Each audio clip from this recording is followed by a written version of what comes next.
The Dunn Cemetery Werewolf at Indiana University at Bloomington. Dear Scary Stories NYC, there's a creepy old cemetery with tall obelisk-shaped tombstones on the campus at Indiana University where I used to go to school. It's just on the side of this path in the middle of campus, but obviously it goes back to before it was the campus. You can sort of partially see it from Google Street View if you zoom in over the hedges there. Anyway, I hate to admit it, but that was where I would meet up with my goth girlfriend when I was a student.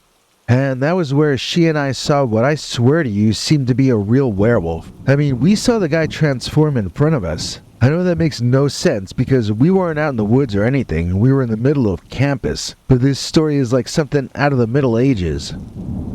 This was the 1990s, which I guess was a little late to have a goth girlfriend, but there were still a lot of girls with black lipstick and dyed black hair in those days. I don't think she called herself goth. I think she fancied herself a Satanist. But she was a goth girl. It was about the fashion for her. She later married a Christian conservative. So me and Lady Satana would meet in this tiny little cemetery late at night, and we would make out in the shadows. It was her thing, and she was my thing. So that's where we met and that's what we did. A few times someone walked by and we got quiet and waited for them to pass. But we got pretty confident that nobody could see us in the shadows over there late at night. That was, until the night when the werewolf caught us out.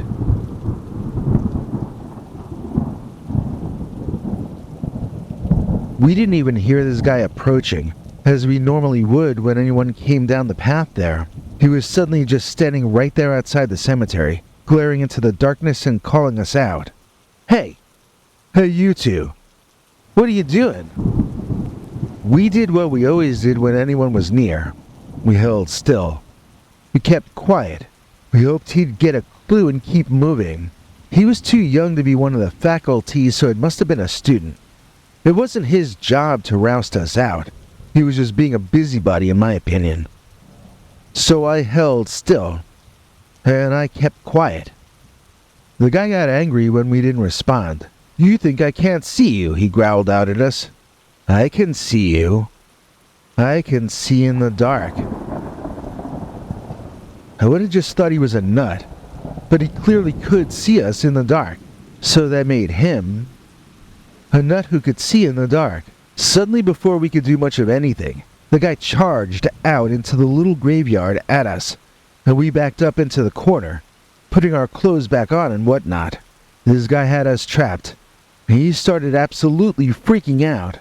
We watched him go into a rage, and then we saw him starting to change back and forth in front of us. I mean, change form, I guess. It's so hard to explain. It was a werewolf transformation, but in the beginning I really felt like I was trapped in a Dr. Jekyll and Mr. Hyde movie. His face was getting uglier, and angrier, and hairier. He was definitely becoming a monster, but it wasn't completely apparent at first that it was a werewolf-type monster. One thing that I saw which you never see in werewolf movies was that his fingers were warping and morphing all over the place. He went from having human hands to having something closer to dog paws, but he did not go from here to there in a straight line. His body and hands wiggled around a lot and kept reshaping themselves. It was the scariest thing I'd ever seen, and I couldn't really do anything but watch and wait for a chance to get me and my girlfriend away from this guy and to safety. He did become something that looked more like a werewolf by the end of his big change, but that part didn't happen in any way that I'd ever heard it described before. Again, it was nothing like Hollywood. It was like 95% of the transformation was slow and agonizing. But then his dog snout sort of almost fell out of his face. He tilted his head down, and when he came back up, he had a head more like a wolf than like a man. My girlfriend kept cursing and asking, "Am I tripping?" over and over again. I wasn't sure she was asking me, but I told her I could see it too. Both of us were shaking and crying. I mean, we thought this nut job was going to hurt us, and that was a fairly reasonable thing to assume at the time. So the guy started tearing his shirt off and screaming. But midway through the scream, it became a howl. like a dog howl.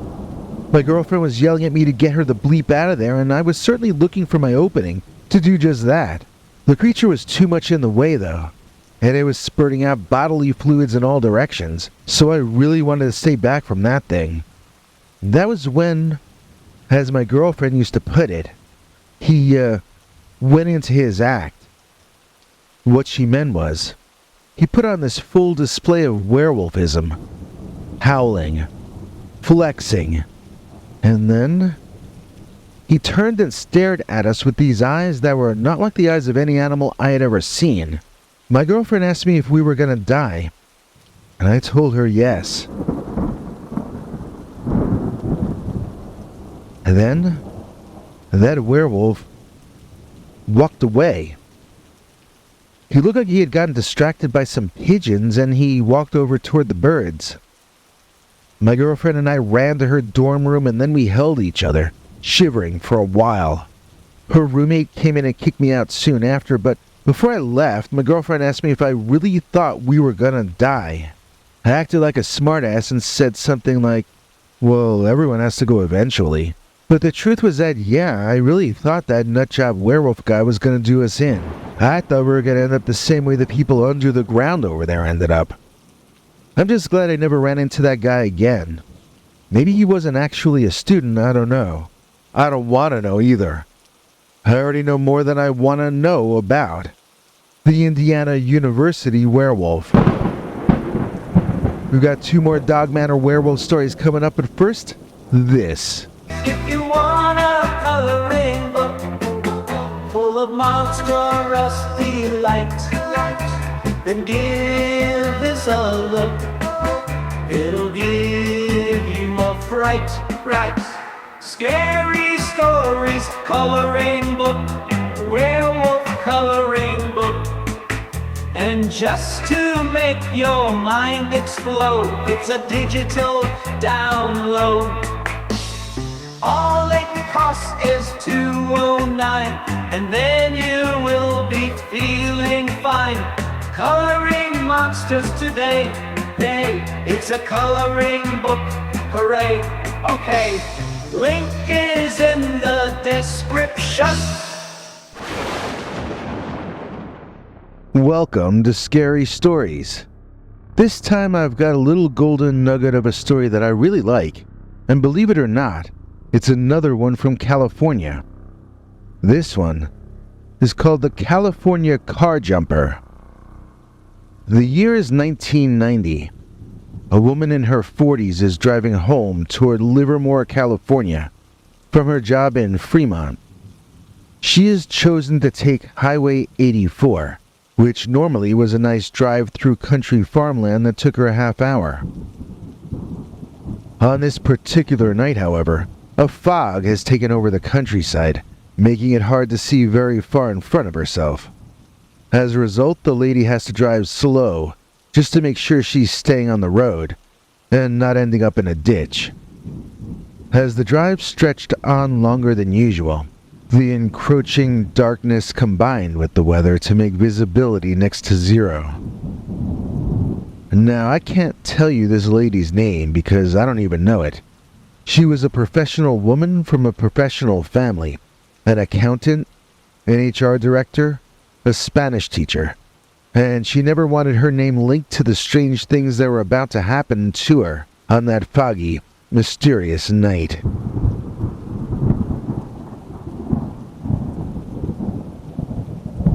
In fact, her family later kidded her about this unmercifully, since things like this aren't supposed to happen to straight-laced people.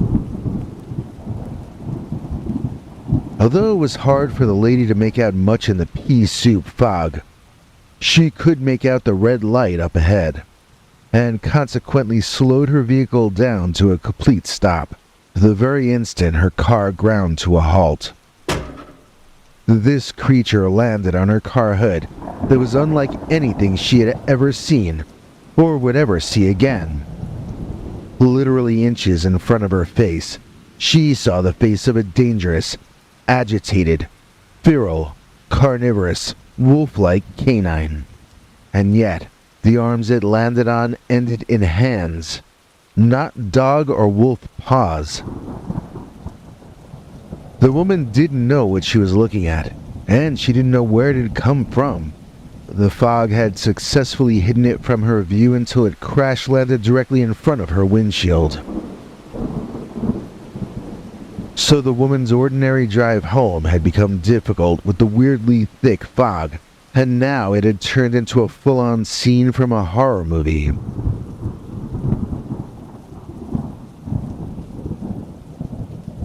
She was alone in the middle of vast farmland in the dark, just inches away from something that sure looked exactly like a werewolf from a Hollywood motion picture.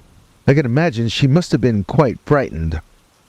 The woman was quoted later saying that it was not an expletive-deleted man, and it was not an expletive-deleted dog. So what was the expletive-deleted thing?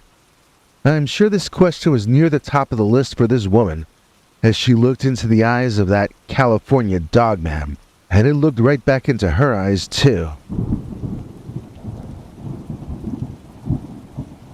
Rather than wait to see what the animal man would do next, the resourceful woman simply slammed her foot down on the gas, and the shift in momentum gave the creature no option other than to leap to its own safety.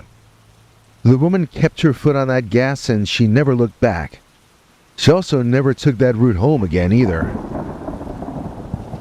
Do you think that story sounds true? Well, you should, because it is. You can find it in this book by the late great Linda Godfrey entitled Monsters Among Us. We've got a link in our description to snag this book if you'd like to read more about this and dozens of other strange cryptid encounters. If you use that link, we get a commission and you're helping the channel out. Speaking of helping the channel out, here comes Bigfoot to tell us about today's executive producer, Biggie.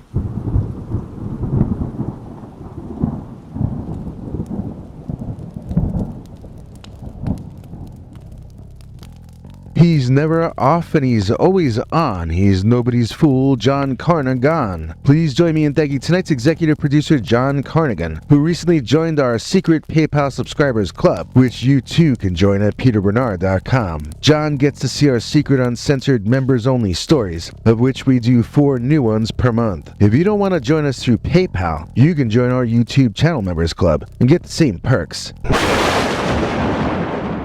The Old Dogman I Befriended.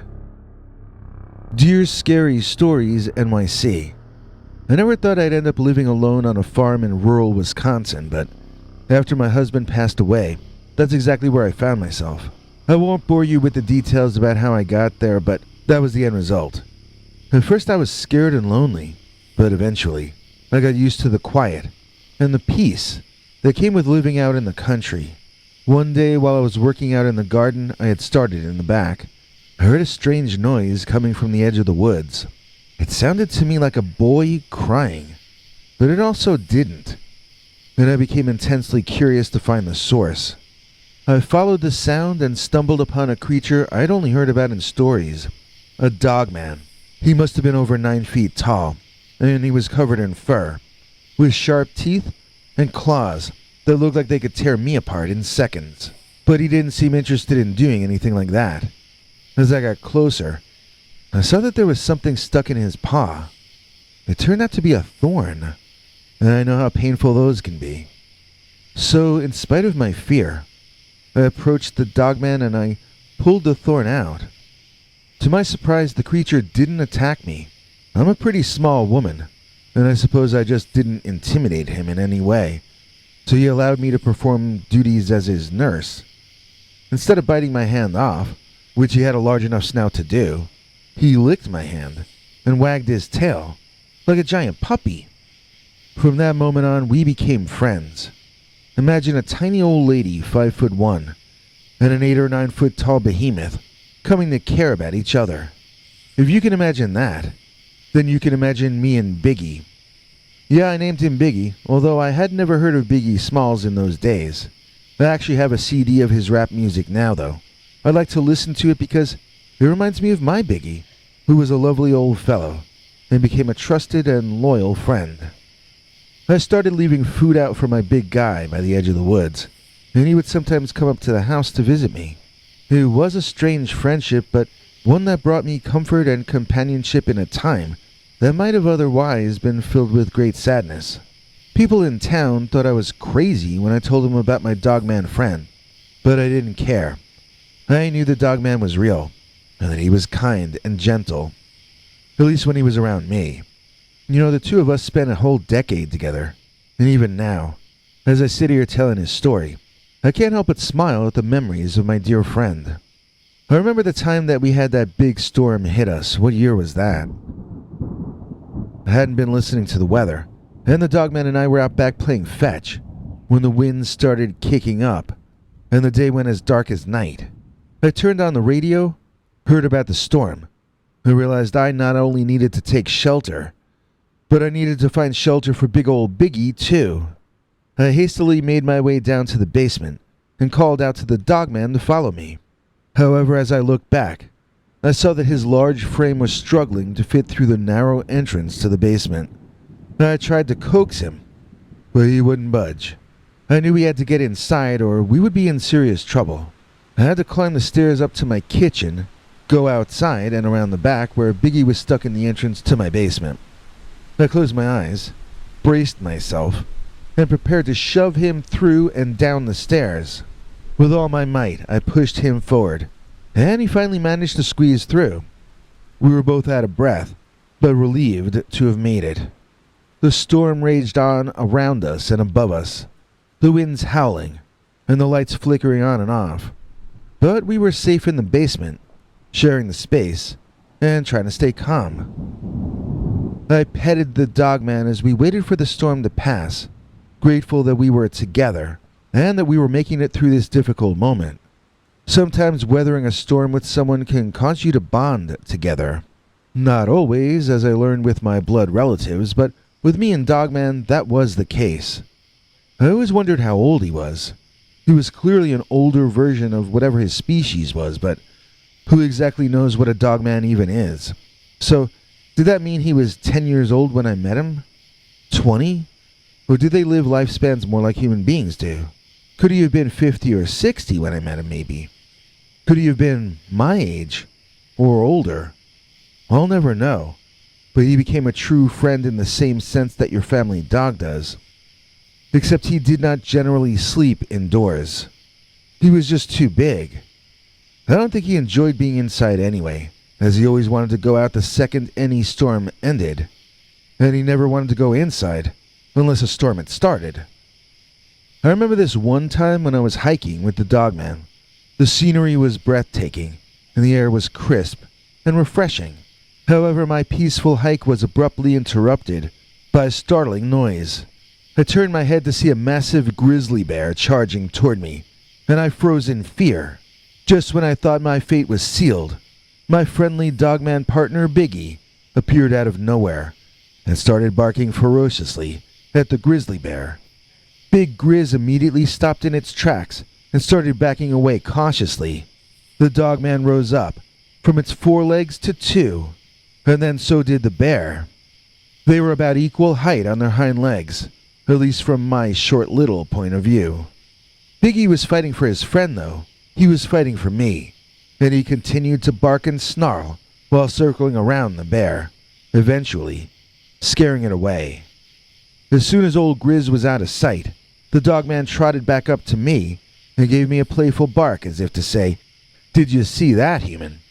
I got your back." Believe me, he got lots of attention and pets for the rest of that day.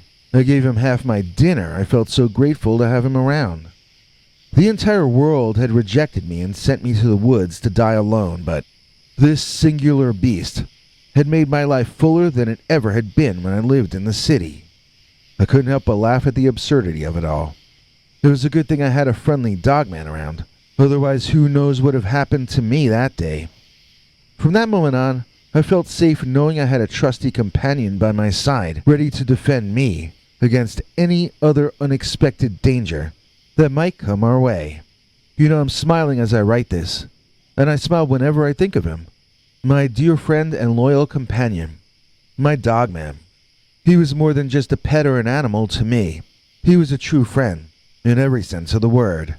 There was something about his soulful eyes and his wagging tail that just drew me in. He became a constant companion on my walks, and soon we were exploring the woods together, chasing each other through the grass, wrestling on the ground. We had so much fun together, and I will always cherish those memories of long sunny afternoons spent basking in each other's company. He was always up for any adventure or silly game that I came up with, and he never tired of my affection. Watching him run and play in the woods brought me endless joy, and I knew he felt the same way about me.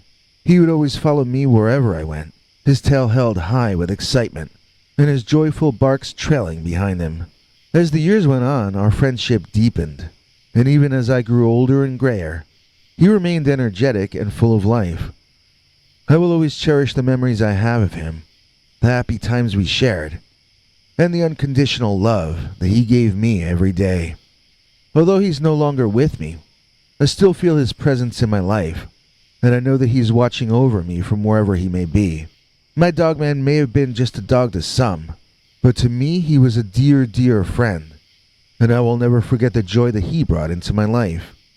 One night I gave my good friend a big hug and a kiss, and I let him wander off into the woods that were his home. But this time, he never came back, and I never saw him again. I know he was old, and I expect he knew it was his time to go, but since I never saw it happen, I like to imagine that he's just too busy having fun to come back to his good friend who loves him so much. And I know that soon it'll be my time to join him. Of all the people I've known, I really only want to see my husband and Biggie again, and I hope that they are there waiting for me, because I know my time is coming soon. Of all the people I've known, I really only want to see my husband and Biggie again. I hope that they are there waiting for me, because I know my time is coming soon. My life could have had a sad ending, but instead I had years and years of fun, thanks to one of the best friends anyone could ever hope to have. Thanks to the North American upright walking canid, or Dogman.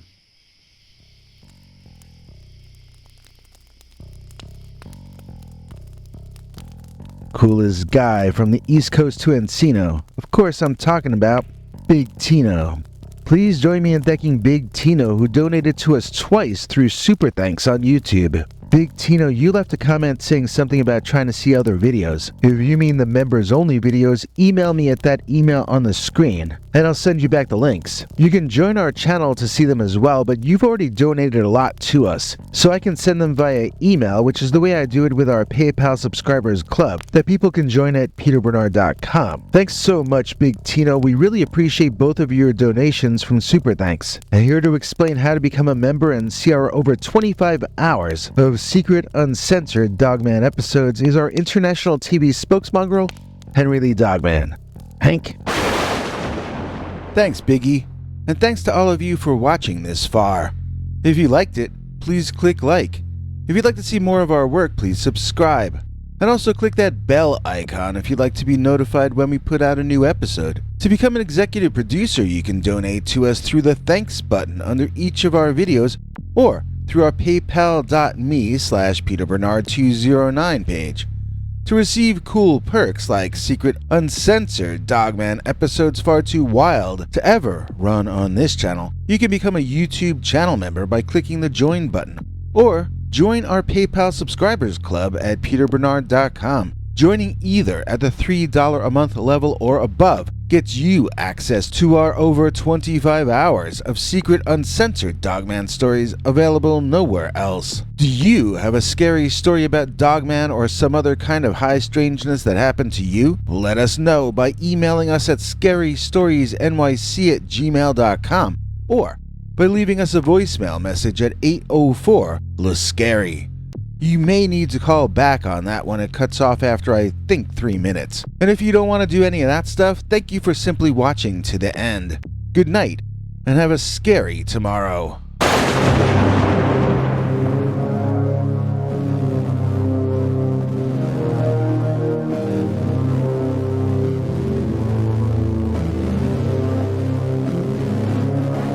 Come back for more scary stories.